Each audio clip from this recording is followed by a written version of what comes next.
시사본부에는 여의도 정치의 핵심을 꿰뚫는 여의도 정핵관이 있습니다. 오늘 정말 특별한 두 분이 나오셨습니다. 김재원 전 국민의힘 최고위원, 정봉주 더불어민주당 교육연수원장 나와 계십니다. 두 분 어서 오십시오. 안녕하세요. 네, 안녕하세요. 네. 굉장히 이렇게 젠틀해지신 것 같아요. 원래 젠틀합니다. 아니 뭐 교육을 담당하시고 계시니까 네네. 좀 젠틀하셔야죠. 품위, 교육의 품격. 원래 안에 있는 젠틀함을 네. 밖으로 내보이지 않으려고 그동안 노력하면서 살았죠. 네. 이제 내보일 때가 됐다. 근데 이제 민주당이 네. 교육 전문가를 드디어 참 연수원장 모셨으니까 다행이죠. 왜냐하면 학교 다녀오셔서 교육은 잘하시고. 네, 이제 민주당이 교육을 잘 받기 때문에 네. 국민의힘은 해체 준비만 하면 됩니다. 야, 시작부터 팽팽하십니다. 팽팽. 자, 지금 바로 이 현 상황으로 들어가 보죠. 자, 일단 국감은 끝나가고 있고요. 후반부 다음 주에 이제 종료가 되면 좀 속도전으로 전당대회 모드로 국민의힘이 집권 여당이 전환할 것으로 보여져요. 이 돌아가는 판세 어떻게 보고 계신지 먼저 당에 계시는 김재원 의원님 말씀 주시죠. 사실은 이제 우리 당이 비상대책위원회가 지금 이제 출범해서 네. 그것도 이제 소송까지 해서 결국 이제 안착이 되었는데 네. 비상대책위원회는 과거에 이제 우리가 제일 기억나는 거는 국가재건 최고위, 국가보위 비상대책위원회 이런 정도라야 이제 네. 비상 상황에 뜨는 거기 때문에 네. 지금도 우리가 비상대책위원회라면 뭔가 큰 비상사태를 해결하기 위해서 존재해야 되거든요. 그러면 네. 이 비상사태를 빨리 안정화시키고 그다음에 이제 정상적인 사태를 만드는 것이 가장 중요하고 유일한 임무여야 되잖아요. 네. 그럼 제가 보기에는 이제 빨리 전당대회를 준비하고 그렇게 해서 민주적 정당성을 갖춘 새로운 지도부를 구성하는 것이 필요한데 요즘 당내에서 보면 그렇게 당장에 하기에는 조금 조금 시간을 두고 네. 우선 체제 정비부터 하자. 네. 그런 움직임도 있는 것 같아요. 그러니까 우선 국정감사가 끝나더라도 곧바로 전당대회 준비로 가지 않고 이제 좀 지나서 내년 1월 달 지나서 하지 않을까. 근데 2월 달에 할지 또 더 나가서 1, 2월 달 추우니까 좀 따뜻할 때 같이 가자. 그렇게 할지는 앞으로 네. 봐야 조금 어떤 생각인지는 잘 모르겠어요. 요즘에 2월설에서 6월설까지 이렇게 쭉 분포가 돼서 자, 그러면 우리 정무주 원장님은 어떻게 예상하십니까? 당의 전당대회는 그 정치적 성향과 무관하게 일단 시스템 구조 공학의 싸움이기 때문에 네. 양당의 그 흐름이나 이런 걸 보면 똑같습니다. 결국 세력 간의 그 충돌인데 지금 이제 국민의힘을 보게 되면 일단 친윤 이게 이제 대다수죠. 예. 친윤이 있고 지난번에 원내대표 때 이용호 의원을 찍었던 42명의 중진 의원들. 비윤 의원들이 존재하고 있고 여기 이제 하나의 세력화될 조짐을 언제든 포텐셜을 언제든지 갖고 있고요. 네. 또 하나는 유승민 의원과 이준석 의원을 중심으로 한 의원들 숫자는 많지 않지만 당원들 한 20에서 30% 정도까지 안정적 지지를 받고 있는 세력들 이렇게 세 개로 나눠져 있는데 아까 지금 비대위원장이 정진석 위원장 아닙니까? 근데 이번에 이제 친일 발언 논란 때문에 본인이 비상 상황을 맞이했어요. 그래서 본인의 비상 상황도 해결 못하는 사람이 당의 비상 상황을 해결할 리는 만무이기 때문에 특히 비상 상황의 종식을 꿈꾸는 국회의원들은 좀 난망하지 않겠느냐. 그래서 제가 보기에는 2월서부터 6월설까지 있는데 지금 상황에서는 빨리 하는 것이 당의 여러 가지 그 난맥상을 그나마 해결할 수 있는 체제 정비의 좋은 시기인데 아마 빨리 하진 않으려고 그럴 거예요. 그래요? 왜냐하면 지금 빨리 하게 되면 유승민 전 의원이 압도적으로 유리하기 때문에 그래요. 유승민 의원의 힘을 빼놓는 작업을 하고 객관적으로 시뮬레이션을 돌려봐서 이제 유승민을 꺾을 수 있겠다라고 하는 시기를 잡지 않겠는가. 네. 예, 시기가 이렇게 조절될 것이다. 그럼요. 예, 지금 그러면서 안에서 나름대로 공학도들 네. 주판화를 좀 두들기고 있을 거고 네네. 김재원 의원이 아주 뛰어난 공학자 중에 하나인데 이번엔 제대로 못 볼 겁니다. 왜냐하면 예. 이번 전당대에 본인이 뛸 준비를 하고 있기 때문에 그래요? 저렇게 되면 이제 객관적으로 못 봅니다. 그래서 우리 같은 사람들이 봐주는 게 맞습니다. 일단 뭐 예. 최고위원 출신이시기도 하고. 자, 아니 이제 예. 뭐 봐준다고 해도 선무당이 사람 잡거든요. 예. 제대로 볼 줄 모르는 분이 아무리 바본들 뭐 하겠습니까? 네. 저는 정치 연조는 제가 한 2배 넘습니다. 학교에 여러 번 갔다 오셔서 공부를 독학을 좀 하셨나 싶었더니 별로 공부를 안 하신 것 같아요. 네. 그래서 어쨌든 뭐 우리 당의 상황에서 특정인을 배제하기 위해서 시간을 두고 전당대회 일정을 조절하려고 한다라는 의심은 물론 민주당이 계속 그런 소문을 퍼뜨리겠지만 사실 그건 가능하지 않아요. 그렇게 네. 하면 네. 국민들이 더 금방 알아채고 특히 당원들이 알아채기 때문에 그것은 결국은 역효과만 나거든요. 예, 예. 지난번에도 원내대표 선거 때 사실은 뭐 여러 사람들이 누구 전화를 받았다, 누가 뭐 누구를 찍으라고 했다, 또는 합의 추대하자, 뭐 이런 데 그런 대한 얘기 있었죠.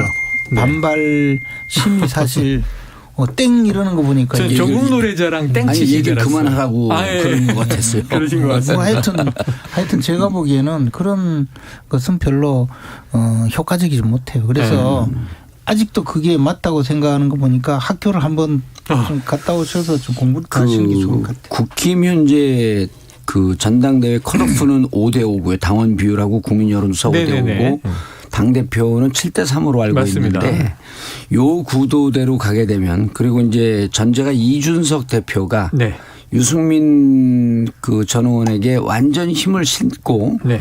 힘을 싣는다라고 하는 것이 객관적으로 공고화되면 7대 3의 구도에서는 유승민 대표가 될 가능성이 높습니다. 예. 그 제가 보기에는 예측컨대 위인설법이라고 예. 이 7대 3 구도도 10대 0까지 하게 되면 너무 보이니까 아마 9대 1이나 8대 2 정도로 해서 당원 비율을 확 높여놓는. 당심 9. 그렇죠. 당심 9 민심. 예. 그러니까 이제 저 모르니까 자꾸 저런 이야기 하는데 우리 당이 이제 그 전당대회에서 당대표 최고위원 선거 비율은 당원 투표 70% 일반 국민 여론조사 30%인데요. 이게 당헌에 규정이 되어 있어요. 이걸 바꾸려면 최소한 전국위원회를 열어야 되고 네네네. 얼마나 시끄럽겠어요. 또 여기에 반발하는 사람도 있고 그렇기 때문에 이런 저는 뭐 버리지 않는다고 봐요. 물론 저는 개인적으로 네. 그동안에 수없이 여론조사를 가지고 그 우리 당의 후보나 또는 대표를 뽑는 것의 문제점을 여러 번 봤기 때문에 네네네. 장차 여론조사는 배제하는 것이 맞다고 봐요. 네네. 만약에 여론조사를 꼭 그 여론조사처럼 일반 국민의 의사를 반영해야 된다. 당원이 아닌 사람들 의사를 반영해야 된다면 민주당처럼 선거인단 모집을 하는 것이 훨씬 과학적이라고 봐요. 그래야 저 같은 사람도 우리 당의 아주 저 희망주인 추미애 장관을 대통령 후보로 선출하기 위해서 손들고 들어갔잖아요. 욕은 많이 먹었습니다만. 기억나네요. 그런 지난번에. 것이 사실은 가능하죠.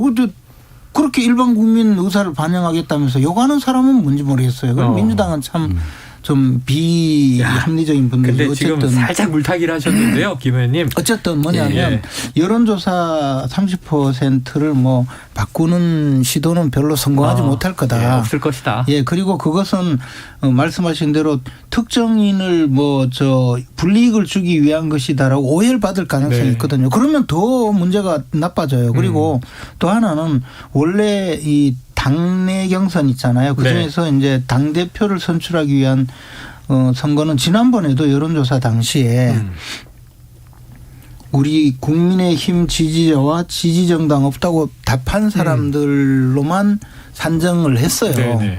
그렇게 할 경우에는 지금도 유승민 의원은 1등이 아니에요. 저 뒤쪽이에요. 특히 국민의힘 지지자로 하면 뭐 10%를 안 넘는다고 이 조사 결과를 한번 봤는데 그 뭐냐면 민주당 지지자가 60%가 넘어요. 예.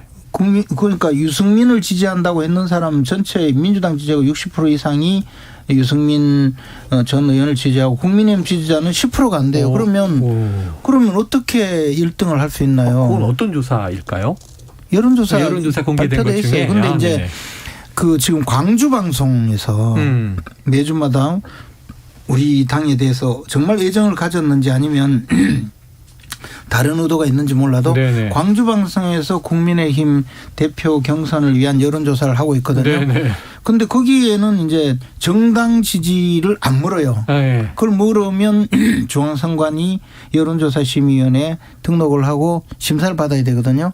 그런데 그걸 피해 나가기 위해서인지는 몰라도 정당 지지를 묻지는 않는데 그거는 보수 중도 진보 이런 문제 그거는 의미가 별로 없고요. 그런데 그 조사는 그러다 보니까 몇 명한테 전화를 했는지도 나오지 않고 누구한테 전화했는지 나오지 않아요. 그래서 소위 RDD 방식이라고 하더라도 저는 공정성이나 신뢰성에 상당한 문제가 있을 수 있다고 봐요.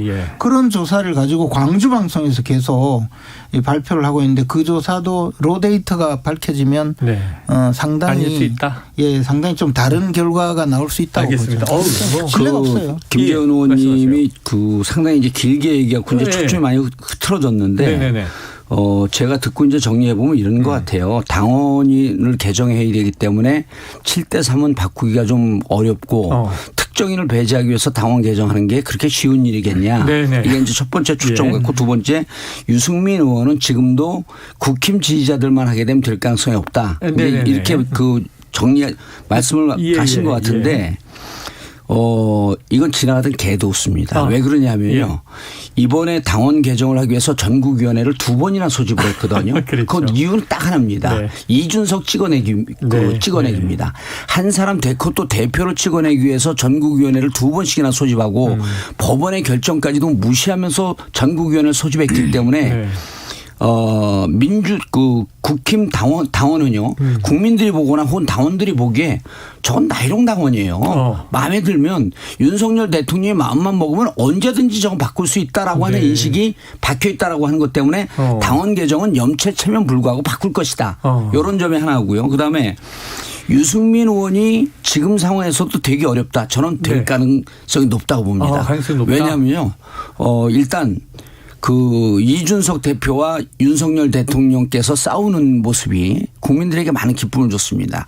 경기도 힘들고 어려운데 유승민하고 싸우면서 또 한 번 기쁨을 주시라고 저는 믿고 지난해 6월 11일 날 이준석 대표가 됐거든요. 이때도 다 안 된다 그랬어요. 근데 왜 이때 됐냐면 국힘 지지자들이 위기 상황으로 봤습니다. 근데 지금요. 대통령 지지율 30%에서 까딱까딱 하면서 왔다 갔다 하죠. 국힘 지지율 민주당한테 한 10% 정도 밀려 있죠.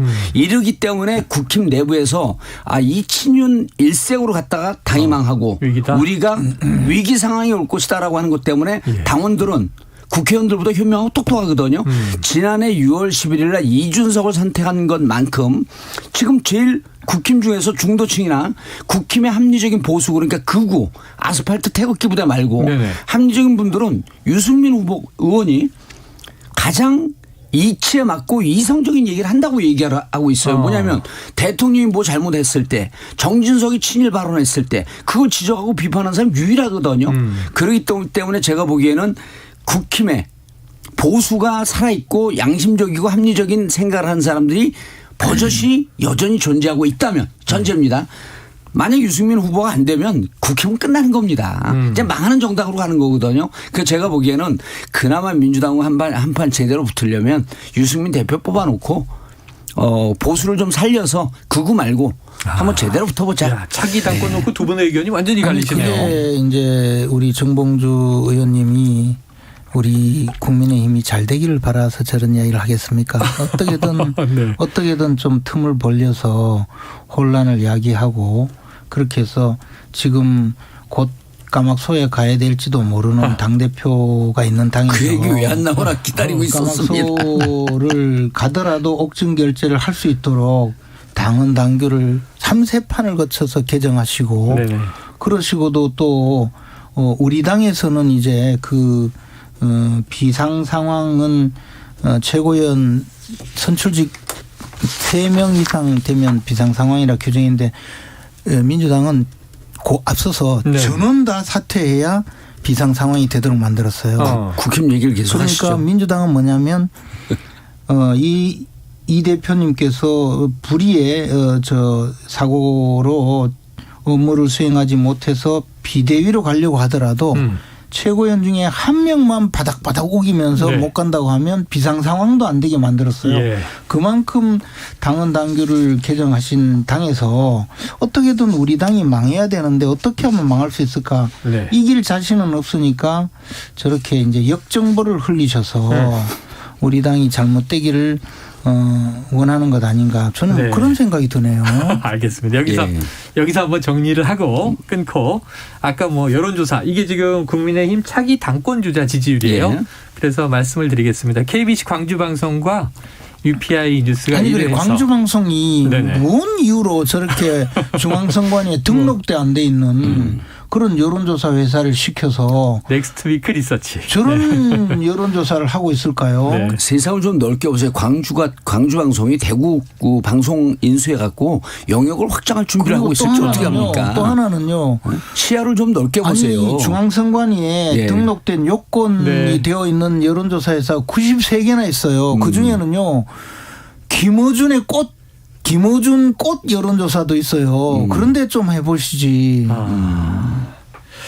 자, 요게 좀 정리하겠습니다. 일단 발표를 해 주시죠. 예, 10월 11일, 12일 조사한 내용. 이건 KBC 광주방송 홈페이지에서 확인하시고요. 중앙선관위에 네. 등록되어 있지 않는 여론조사 근데 이제 회사이고요. 김재원 의원님이 인용을 하신 게 아니라 이게 유의미하지 않다라고 지금 비판을 하신 그렇죠. 거여서 예. 그리고 이제 또 숫자도 얘기는 안 하셨어요. 그 김재원 의원이 이제 직접 그 레이스를 뛰고 있기 때문에 저는 이렇게 봐요. 요거 저는 정말 대표 출마할 사람도 아닌데 뭘 레이스를 뛰어요? 아니 대표 아니었어요? 전 대표 안 나가요. 최고위원이에요? 그거는 이제 생각해 보고. 지금 대표 아니요. 웃으셨습니다. 저는 지난번에 최고위원을 네. 했길래 그럼 다음 수소는 당연히 대표다. 아니 황교안 씨까지 나오는 이 판에 제가 예. 끼어들면 정말 이제 웃음거리가 되죠. 아니죠. 황교안 이런 분들 아스팔트 국힘이 제일 지지율이 좋았을 때가 언제냐면 네. 김종인 비대위원장이 있을 때예요. 네네네네. 계실 때 그분이 아스팔트 극우 보수와 손을 끊겠다라고 하면서 그랬었죠. 딱 끊었거든요. 그때 지지율이 민주당보다 한 10% 정도 올라가고 그리고 5.18 사과하고 그렇죠. 5.18 사과하고 4.7 재보선거에서 이기고 뭐 이런 그 승리의 길을 쭉쭉 갑니다. 아니 대선 이전이네요. 죄송합니다. 그래서 그때 지지율이 급상승하면서 당이 정비가 되는데 지금 황교안 이런 분들 나오면요. 우리는 쌍수를 들어서 환영이죠. 아스팔트 극으로 가는 순간 국힘은 망하는데 아까 이제 저더러 국힘이 망하길 바란다 그러는데 그렇게 보지 마세요. 저도 5천만 국민의 일원이고 우리나라의 집권 여당이 망하길 바라는 사람이 누가 있겠습니까? 다만 극우 보수로 가는 국힘은 안 된다. 왜냐하면 한 나라라고 하는 것은 진보 보수, 합리적 진보, 합리적 보수가 양날개로 나누면서 서로 경쟁하고 이런 모습이 돼야 되는데 지금 보세요. 저기 뭐 지집 앞마당에다가 부산 지금 난리 났어요. 전술핵. 그리고 조경태 의원은요 정신을 차려야 될 게 미국에서 전술핵 안 줘요. 달라고 그걸 그만하세요. 좀 그만해요. 지금 굉장히 이 진정성 있게 얘기하시는데 이제 김 의원님 표정이 한 귀로 듣고 한 귀로만 흘리고 그러니까 계십니다. 저런 자세가 옛날 삼성 김건희 회장이 뭐라 그래? 이건희 회장이 뭐라 그랬냐? 이제 뭐 별 이야기 다 해. 이건희 회장이 뭐라 그랬냐면 들어보세요. 저 지금 맹커께서 말 배우는 데는 3년 걸리지만 말을 듣는 거는 60년 걸립니다. 좀 들으세요 얘기를. 김 의원님 요거 하나만 좀 여쭤볼게요. 이 지금 차기 당권 관련해서 하나 요거 제가 궁금해서 나경원 전 의원이 저출산 고령위 이 부위원장 부총리급 이걸 맡아서 그 기후 환경 대사도 이번에 맡았어요. 아니 기후 환경 대사를 추가로 또 맡아서요. 이게 대통령실이 지금 당 대표 주자를 정리하는 것으로 보면 맞겠습니까? 근데 이제 정리를 하려고 하는 건지 아닌지 제가 뭐 뱁새가 어찌 봉황의 뜻을 알겠어요. 그렇지만 이제 나경원 전 대표는 제가 그 임명되기 전날 만났었거든요. 만나서 이런저런 이야기를 해봤는데 제 생각으로는 제가 이야기를 해본 바로는 대표 경선에 나갈 생각은 그대로 있어요. 확고하다. 그리고 뭐 대표 경선 나갈 여건도 충분하죠. 단지 지금 내일 당장 대표 후보 등록한다면 이거 지금 임명장 받고 대표 나가겠다고 할 수는 없겠죠. 그런데 시간이 지나면 또 이제 지금 자기가 하고 있는 일 조금 마무리하면 여력이 생기겠죠. 몇 달 있으니까. 그리고 순회 대사기 때문에 뭐 예를 들어 기후환경 회의 같은데 우리나라의 대표로서 특사로서 기후환경 대사로서 참석하고 그런 활동을. 기후환경 대사도 비상근이에요. 다 비상근이다. 네. 만약에 그러니까 두 개를 겸직할 수 있죠. 정말로 대표 경선에 나가지 못하게 하는 것이 대통령 생각이라면 차라리 지난번에 보건복지부 장관을 주지 않았을까요? 네네. 장관직. 상근으로. 알 수가 없죠 뭐. 알겠습니다. 자, 이게 정몽주 원장님께 요거 하나 여쭤볼게요. 예. 요걸 여쭤보는 게 맞나? 물어보라 마나 한번 들을 만한 이야기는 안 해요. 한남동 관저 입주. 왜 늦어집니까? 그건 모르죠. 그래서 저는 저는 그 부분이 이제 한간에 떠도는 설에 대해서 국회에서 해명하고 그러지 않습니까? 네네. 그러니까 이게 밑에 이제 고속철도, 그 고속 지하철 그게 지나가면서 풍수 지리 때문에 그런 거 아니냐. 이미 완공은 됐다고 하는데 저는 그 얘기인즉슨 이렇게 반성을 좀 해야 돼요. 뭐냐면 얼마나 도사 법사와 관련되어 있는 얘기들이 많이 나오면 대통령실에서 하는 얘기가 저런 정책적 결정, 정무적 결정에 많은 국민들이 거기에 풍수 때문에 안 들어가고 있다라고 하는 소문이 도르면서 그게 기사가 나고 또 그거를 믿는 국민들이 상당 부분 되고 이렇게까지 왔을 때 건진법사 천공스승 이런 얘기가 나올 때 이 당이 그다음에 이 정부가 얼마나 그러한 그 좀 비과학적인 상황에 몰입되어 있다라고 하는 것을 국민에게 이미지를 줬냐. 무척 부정적인 거거든요. 전 잘 모릅니다. 그런데 그런 소문이 나오고 그런 기사가 횡행하고 국민들이 그렇게 믿는 상황을 만든 것은 이 정부이기 때문에 이건 좀 반성해야 될 일이죠. 그래서 이제 민주당 분들이 다 이 방송에 나오면 저는 모릅니다. 알 수는 없지만 이런 소문이 있습니다 하고 뒤에서는요. 저런 나쁜 소문을 퍼뜨리고 있어요. 풍설, 풍문을. 그러면 안 들어가야죠. 그럼 처음부터 그 선정을 안 했어야죠. 근데 지금 이사 준비하고 있는데 그러니까 얼마나 나쁜 사람들인지 몰라요. 하는 행동을 보면 한 치 앞도 제대로 못 보는 아마추어 행정이 여기저기서 보이니까 그렇게 믿어지게 되는 거예요. 너무 그런 식으로 혹세무민하는 헛소문만 퍼뜨리는 그리고 저는 오늘 꼭 드리고 싶은 말씀은 말씀하세요. 유상범 의원이 한동훈 장관 얘기했잖아요. 맞습니다. 지지율이 40% 넘어가게 되면 총선 출마할 것이다. 그건 한동훈 장관에게 악담을 퍼부은 거예요. 뭐냐면 한동훈 장관은 정치권에 들어갔기 때문에 정치권에 본격적으로 안착하기 위해서는 장관이 아니라 국회에 나가고 싶을 거거든요. 그런데 40% 넘게 되면 윤석열 정부는 40% 넘을 수가 없습니다. 그러니까 영원히 한동훈 장관에게 너 출마하지 말라는 얘기예요. 그리고 한동훈 장관은요 20% 아니야 15%가 돼도 무조건 출마합니다. 두고 보세요. 2024년에 그 총선 한 달 전에 저 다시 한번 여기 부르십시오. 100% 출마해 있습니다. 그뿐만 아니라 검찰 출신들, 요직 출신들 30에서 40명 다 영남권에 박혀 있을 겁니다. 뻔한 얘기를 그러니까 유상범 의원은 윤석열 대통령과 한동훈 장관에게 잘 보이고 싶은 심정은 있는데 지금 국회의원 한 지 2년 아닙니까? 정치한 지 얼마 됐는지 모르지만 좀 하루 강아지면 범흉내 내지 말고 하루 강아지처럼 좀 조용히 살아라. 이렇게 좀 권고드리고 싶습니다. 자, 믿지 않는 것까지도 권고를 주셨어요. 이렇게 지금 온 천하에 그 쓸데없는 이야기를 다 하고 다니니까 헛소문만 퍼뜨리는 거죠. 좀 질문에 답하세요. 질문에. 여기 KBS 방송에서 제가 하는 얘기가 쓸데없는 방송이라고 하면 왜 또 KBS 해체하라 그러죠? 그 국힘 잘하는 거 있잖아요. MBC 가서 욕 먹고 이제 국힘 KBS 와서 욕 한 번 더 먹어야죠. 자, 시사본부 해체하지면 안 되고요. 이렇게 좋은 방송은 오래 가야 됩니다. 이렇게 좋은 방송 이렇게 좋은 방송국을 해체하면 안 되죠. 김 의원님 요것도 하나 여쭤볼게요. 지금 아까 여쭤본 건 관저 얘기인데. 근데 제발 좀 주의 좀 주세요. 지금 저희 PD님이 이제 수첩에다 이제. 저는 옐로 카드를 주시고 여기는 레드 카드 주시고. 그게 아니라 이제 아까 예언하신 게 맞는지. 그럼요.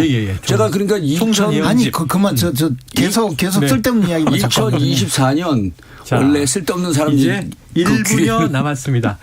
김 의원님 이제 끝으로 요거 하나. 김건희 여사 혼자 다 떠들었어요. 봉사활동 하셨는데 이 한쪽에서는 미담이다. 또 한쪽에서는 이거 이미지 조작이다. 시끄러운데 어떻게 좀 정리해 주시겠어요? 아니 근데 이제 역대 영부인처럼 정상적으로 그 공식적으로 활동을 하시는 게 맞죠. 네. 근데 이제 민주당 사람들이 얼마나 악랄하냐면 악랄하다. 처음에 그 김건희 여사에 대해서 아니 공개적으로 활동해라, 공식적으로 활동해라, 이 부속실을 설치해서 공개적으로 공식적으로 활동하면 되지 네네네. 왜 비공개 활동을 하느냐, 왜 비공식적으로 하느냐 이렇게 계속 공격을 했잖아요. 근데 지금 뭐 그런 상황에서 개인적으로 가서 봉사활동한 게 그것도 한참 지나서 네. 상대방이 저 나중에 뒤늦게 알고 공개한 것인데 그걸 가지고 지금 뭐 또 이렇게 험담을 하다가 이제 험담. 하다가 안 되니까 이제 그런 얘기까지 하는 거예요. 그러면서 지금 와서는 또 왜 활동하느냐 이래요. 저분들은 나라를 나라를 운영하는 것이 아니고요.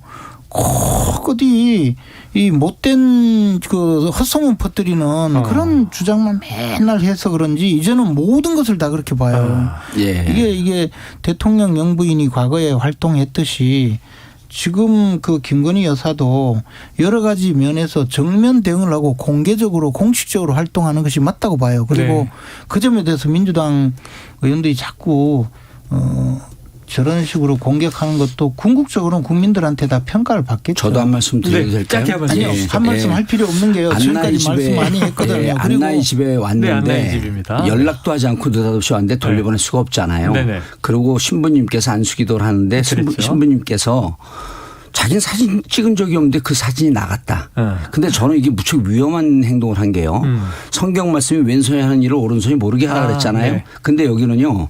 왼손이 하는 일을 그 신부님도 모르게 온천에 다 네. 벌렸습니다. 반성경적 활동이기 때문에 저는 그것이 인간 네. 세상의 율법이 아니라 성경의 알겠습니다. 율법에 따라서 벌 받을 거라고 보입니다. 여기서 정리를 하도록 하죠. 아까 김재원 전 의원이 그 유승민 전 의원 국민의힘 지지자를 대상으로 한 여론조사는 10%도 안 나오는 내용도 많다. 이게 확인되지 않고 알려지지 않아서 일단 아니요, 유의미하지 않은 걸로 정리하고 예, 다음에 예, 확인되면 또 이야기 나누겠습니다. 주고받는 야, 오늘 치열했네요. 여의도 정액관 김재원 전 국민의힘 최고위원, 정봉주 더불어민주당 교육연수원장과 함께했습니다. 두 분 고맙습니다. 예, 감사합니다.